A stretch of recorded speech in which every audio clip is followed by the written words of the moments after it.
my Lotus 7, it's number 17. It was bought by a friend of mine called Peter Rose, new. It had a side valve Ford engine and he ran it in 1172 formula.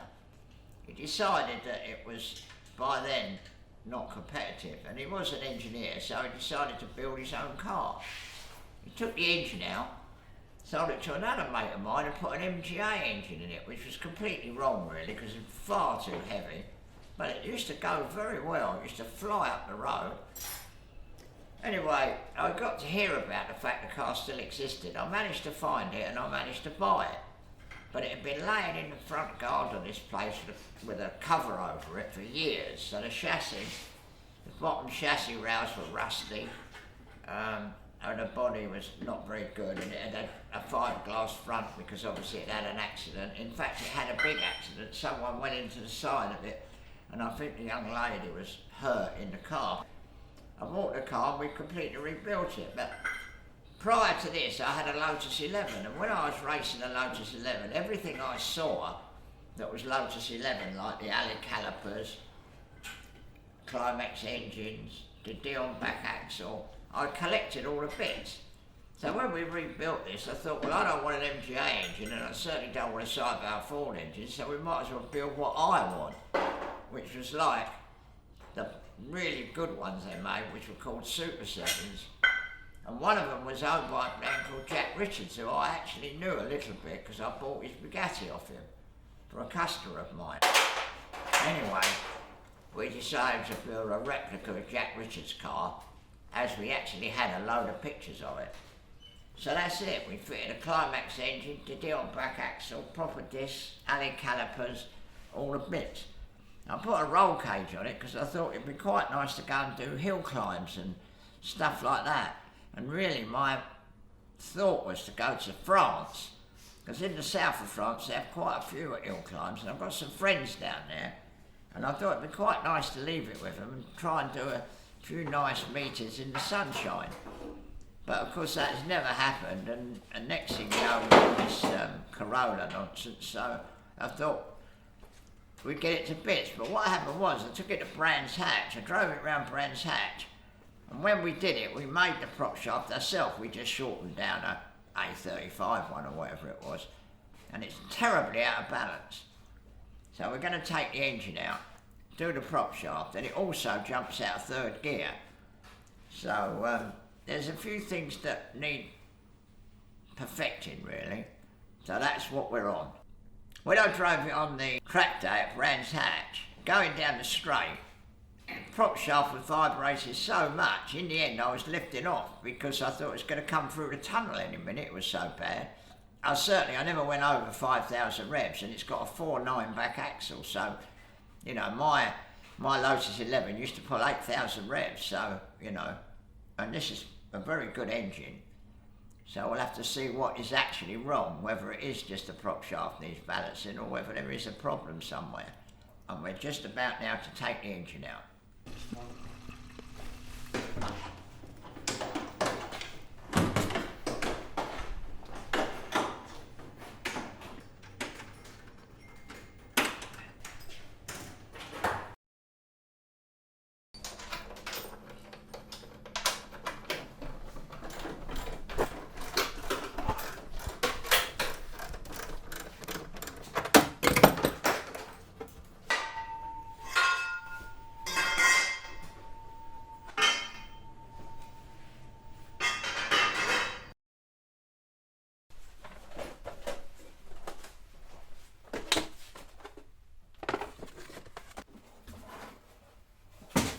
What are you looking for? Yeah, it's a little thing I've got to take the place of the prop shaft.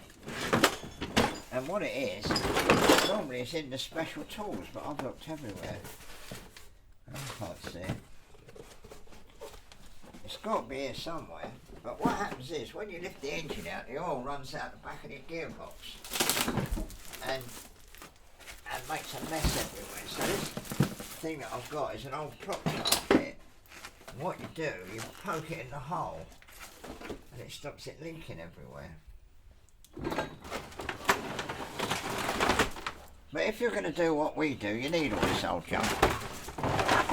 Because Because if you have to go and buy every little bit you need, you'd never get the job done.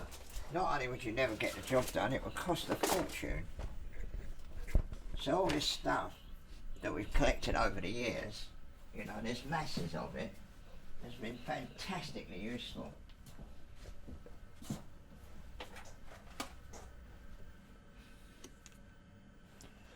That's the piston that I took out of my Mini Cooper. And you can see where it's collapsed. And if you look round the other side, there's not much. Look, there's not much holding that last ring up. Look, there's a hole in there. And that has just come off like that. And that's what caused the trouble. So that is why I fitted forged pistons. Same crown and everything, just forgings. And then I looked at those big end bolts and I thought, well, they obviously do the job. But I could buy a set of cod rods cheap, so I had a set of Carrillo type 8-section rods with Cosworth bolts. So hopefully I can rev my Mini Cooper S like a loony and it won't go wrong. Well, I don't know where that is. I'll go and have a look in here. No, I can't find it, John. No, I think we might have had it and not put it back where it should be. Just wonder whether it can be in here. That's an interesting bit on that car down there, look, because it's got like Lotus 11 master cylinders, and it's always had them. And that is see this bit here, that is where the old steering box, this was such an early car, it was a steering box car. And when I got it, that had all been cut off. So obviously it had a rack on it, so we could stay with it. Right. Yeah. Well, I think we can lift the engine to the point where it's, we'll find that when we find it. See, that's all the special tools for the Climax in there. And it ain't in there. This shaft, we put this shaft in the engine, and then we put an electric drill on there, and we wind the oil pressure up so that it goes everywhere before we start the engine, and then we put the distributor in and start the engine. But I mean, that's such a good bit, that.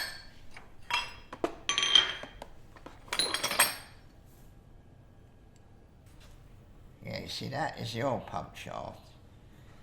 And that other bit, which I had in my hand 2 seconds ago, that drops into there.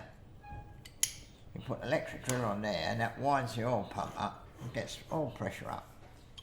Save having the starter going. That's another piston one. That is for narrowing down the big end, so we put 4 bearings in a Climax engine.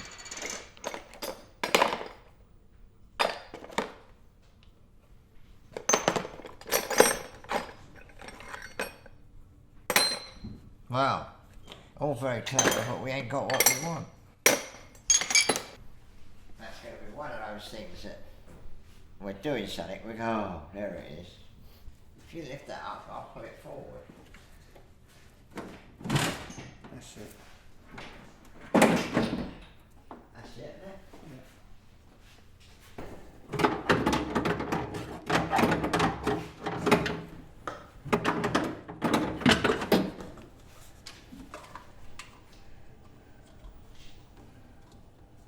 It's already running out, is it? Mm. Yeah, as I say, we've got a nice thing to go in there, but we can't find it. Right, that's it.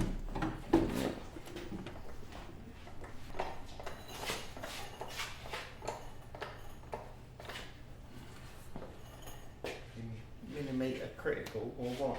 Yeah. See, look, that thing's crooked. You can't help it. That's why I made that bit up, you know.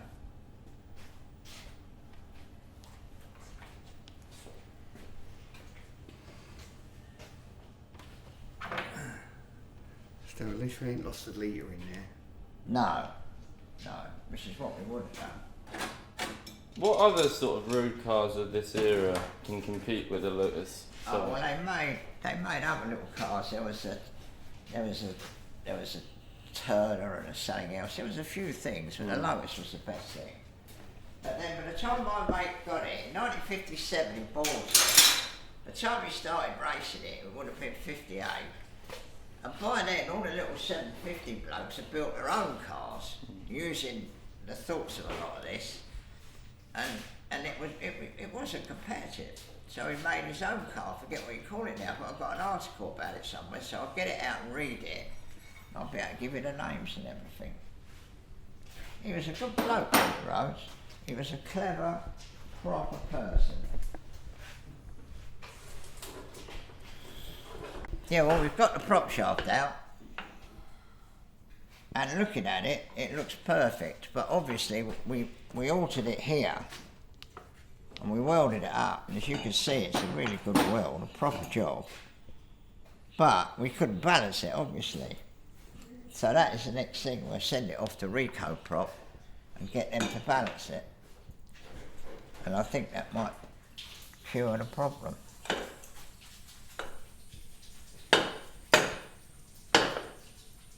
Tell you what though, John, one of those bits has turned.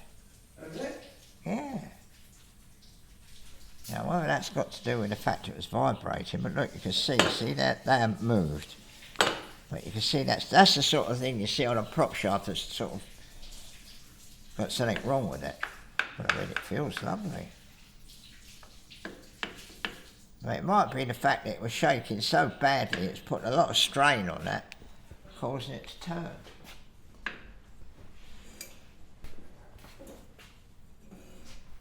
Oh yeah. What does it feel like? Feels lovely.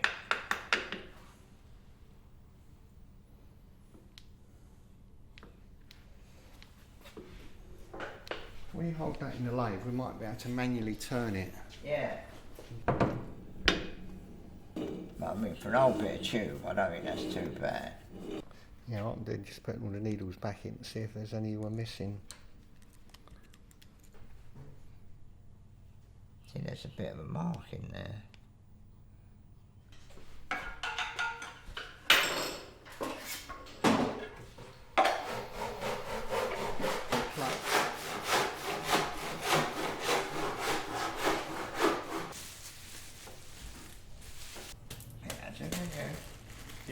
Well, the prop shaft's come back from the prop shaft people, and we've now fitted the engine into the car, and it's just a simple method now of putting it all back together.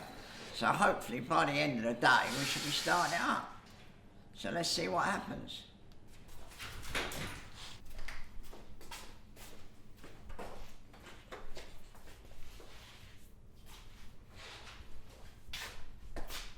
We started this at 8:30, and 11:30 it was back together again.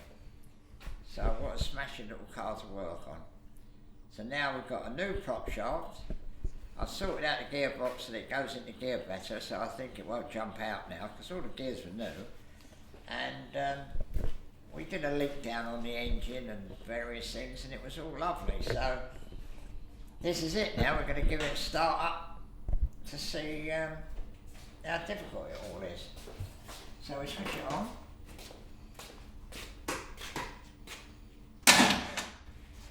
Oh, I can press the button there, can't I?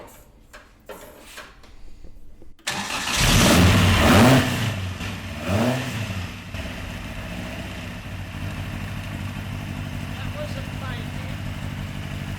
That's how it started.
original Climax book.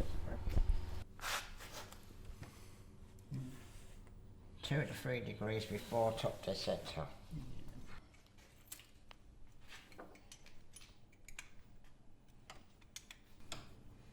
Because it's got standard Climax distributor with points. It's not electronic or anything like that. That's absolutely original. Right, so we'll start it up. I'll change the tick over a little bit.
When we did the gearbox and the prop shaft, I wasn't happy with the clutch, so we changed the clutch because it was a bit vicious, and this is no less vicious. But anyway, let's try the clutch. And it used to jump out of gear.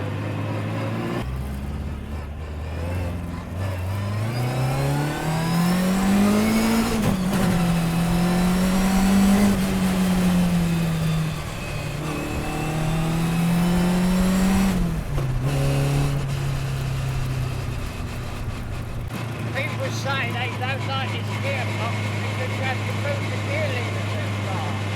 As you can see, I'll go down a second. Nothing wrong with that.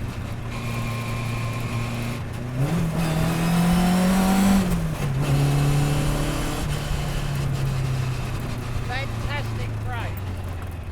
You can't imagine how it stops. This is a very bumpy road.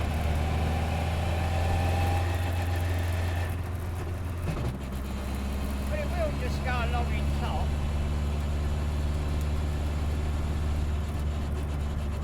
I'll try doing a first gear.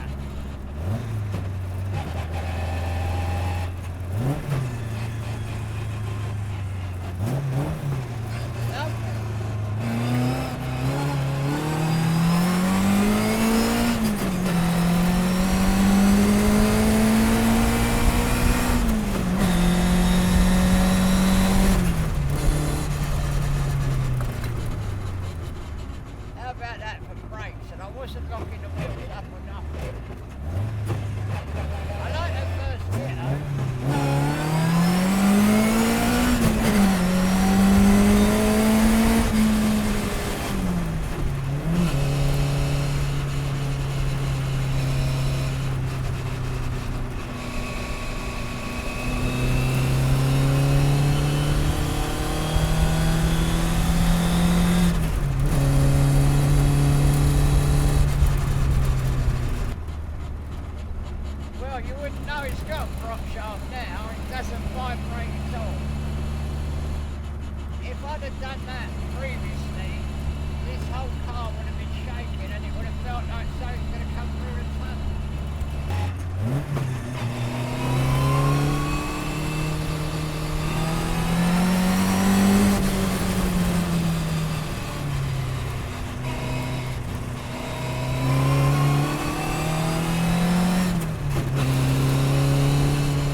when they do a sort of acceleration or drive fast, you've got to be very, very careful. You've got to make sure you can see miles ahead of you, and you've also got to make sure that no one's coming out the side turn.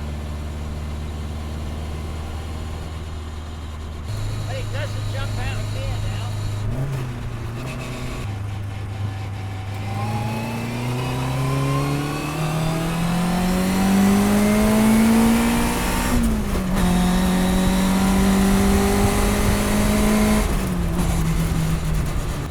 I still can't believe the brakes have been driving the car. I reckon it's a lot better than my Lotus 11. I don't know why, but it does. And it's got original bits.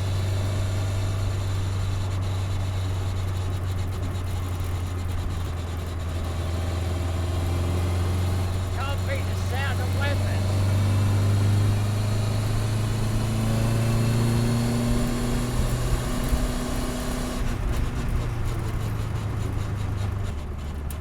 This road is terribly bumpy.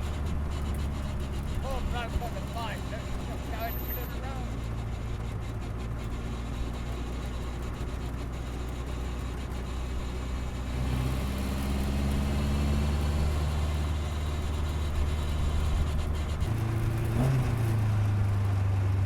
Took it over too far. Let's try a standing start. See how good it's up.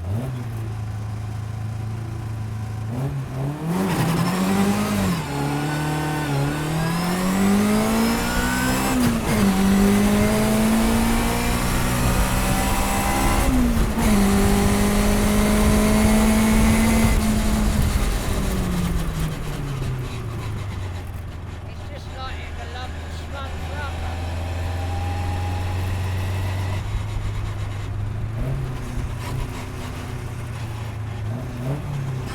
First gear. Too many revs that time. Try left rev.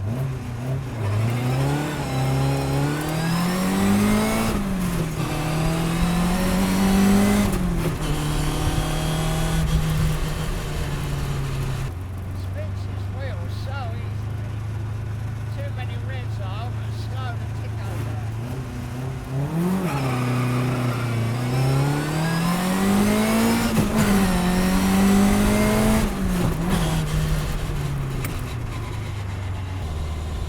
There's a good bit of road down here that's dead smooth.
I can't believe the brakes, they're incredible. And I'm not pressing them hard.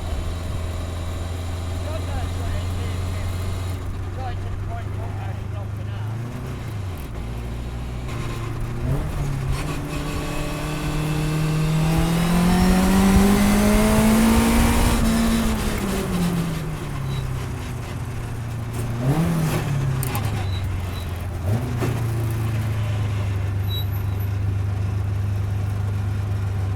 What I have to do is slow the tick over down.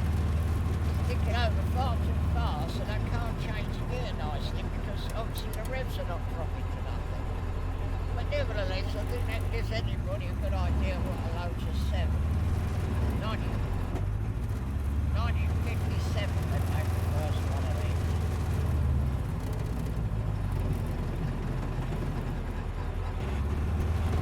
It's very difficult when you've got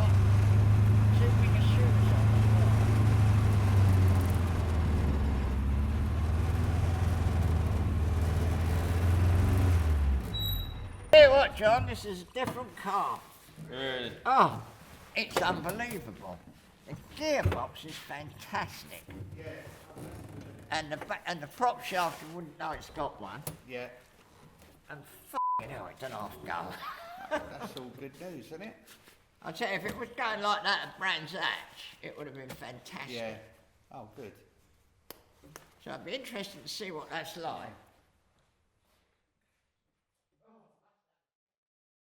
Oh, I hope you enjoyed that. It was so cold, I couldn't think straight, to be honest. But anyway, the car's going a lot better than it did. I failed to explain what we did to the gearbox.